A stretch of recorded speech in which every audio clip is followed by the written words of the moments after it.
नमस्कार प्यारे साथियों।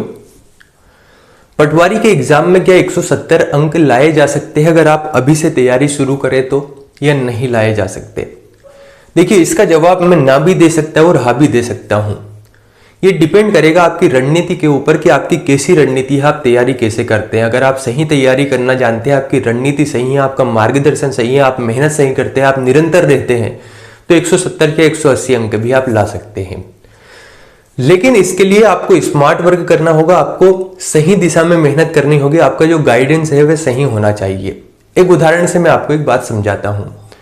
जैसे मैं आपसे कहता हूं कि आपको 10 किलोमीटर का एक रास्ता उसे तय करना है, तो आपने क्या किया कि आपने चलना शुरू किया कि हाँ 10 किलोमीटर तो है, चलते चलते आपको 10 घंटे हो गए, या मान सकते हैं 5 घंटे हो गए, और आपने 5 घंटे में रास्ता तय कर लिया। वही मैंने एक दूसरे व्यक्ति से कहा कि देखिए आपको 10 किलोमीटर है रास्ता तय करना है, वो बाइक लाया, या बात कर सकते हैं साइकिल लाया और साइकिल से चलना शुरू किया, और उसने आधे घंटे या बात कर सकते हैं 1 घंटे में तय कर लिया। फिर मैंने दूसरे से कहा, उसने और उसकी बुद्धि का प्रयोग किया। तो मैंने कहा देखिए 10 किलोमीटर का रास्ता है, आपको तय करना है, तो वो अपनी बाइक लाया, बाइक लाने के बाद चलना शुरू किया और आधे घंटे में उसने रास्ता तय कर लिया। फिर एक व्यक्ति बड़ा ही स्मार्ट था, उसे पता था कि यार स्मार्ट वर्क कैसे किया जाता है। मैंने उससे कहा कि देखिए आपको 10 किलोमीटर का रास्ता है और 10 किलोमीटर का रास्ता तय करना है, तो वो अपनी कार लाया और कार लाकर चल दिया, और उसने 10 मिनट 15 मिनट में रास्ता तय कर लिया। अब आप कहेंगे सर हमारे सामने तो कार भी नहीं है। तो यहाँ पर कार का मतलब ये है कि आप स्मार्ट वर्क करना जानते हैं या नहीं जानते हैं।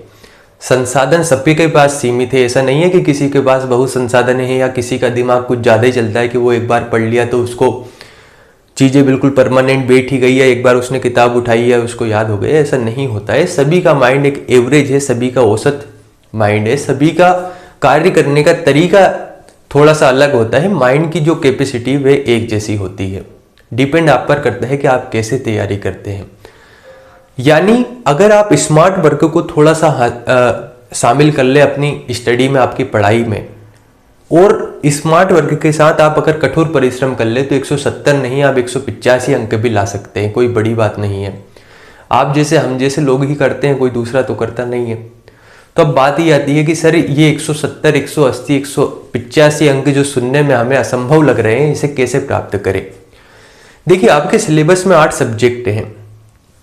इन 8 सब्जेक्ट को तैयार करना, और तैयार करने के बाद इन्हें ऐसे तैयार करना कि किसमें क्या क्या और किस तरीके से अंक आ सकते हैं, यही सबसे महत्वपूर्ण रणनीति होती है। जैसे मानकर चलिए आपने जीएस उठाया और आपने जीएस आज से ही पढ़ना शुरू किया। जीएस पढ़ते पढ़ते पता लग रहा 15 मार्च हो गए और जीएस ही कंप्लीट नहीं हो रहा, 7 सब्जेक्ट तो दूर की बात है। यानी हमें समझना होगा कि किस सब्जेक्ट को पहले वरीयता दे, किसको बाद में दे। तो मैं आपको सिंपल सा फॉर्मूला बता रहा हूं, अगर आप इसे अप्लाई करते हैं तो आप आसानी से अंक ला सकते हैं, और चिंता की कोई बात नहीं है।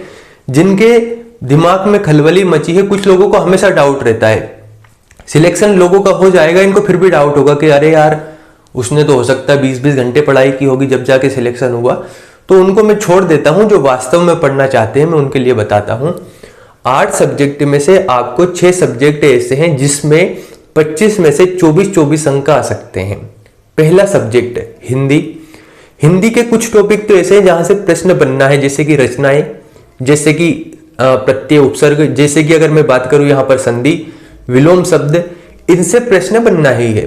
दूसरा है कंप्यूटर। कंप्यूटर में अगर मैं बात करूं MS Word, MS Excel, PowerPoint, तो यहां से प्रश्न पूछे ही जाने, और हो सकता है 25 में से 10 प्रश्न केवल इस 2 या 3 टॉपिक से आ जाए।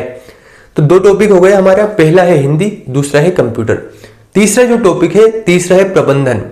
प्रबंधन में 25 में से 23 या 24 अंक लाना बड़ा आसान है अगर आप सही तरीके से पढ़ ले तो, और बड़ा सिलेबस भी नहीं है। चौथा जो सब्जेक्ट है, चौथा सब्जेक्ट है हमारा, अगर मैं बात करूं आपके ही सिलेबस में, तो वह है साइंस। साइंस में एक बात है कि कुछ लोगों के बहुत कम अंक आएंगे, कुछ के बहुत ज्यादा आएंगे। तो जिसको साइंस पसंद है उसे साइंस अच्छे से तैयार करना है, क्योंकि यहाँ पर 20 से 22 अंक आपको लाना ही है। जिसे नहीं है तो कोशिश करना है कि तैयार करें। 5वां है इंग्लिश। अब आप कहेंगे सर इंग्लिश में तो हमारा हाथ तंग है, हमसे तो इंग्लिश बनती नहीं है। देखिए अगर सिलेक्शन लेना है तो सभी सब्जेक्ट को पढ़ना होगा। बहुत सारे विद्यार्थियों ने ऐसा मान रखा है कि हमसे इंग्लिश नहीं बनती, उन्होंने पढ़ने का ट्राई नहीं किया। तो एक बार पढ़ने के के लिए तैयार होइए, ट्राई करके देखिए, आपसे इंग्लिश बनने लगेगी। इंग्लिश सिंपल सब्जेक्ट है, 25 में से 24 अंक आप ला सकते हैं अगर आप इंग्लिश पढ़ते हैं तो।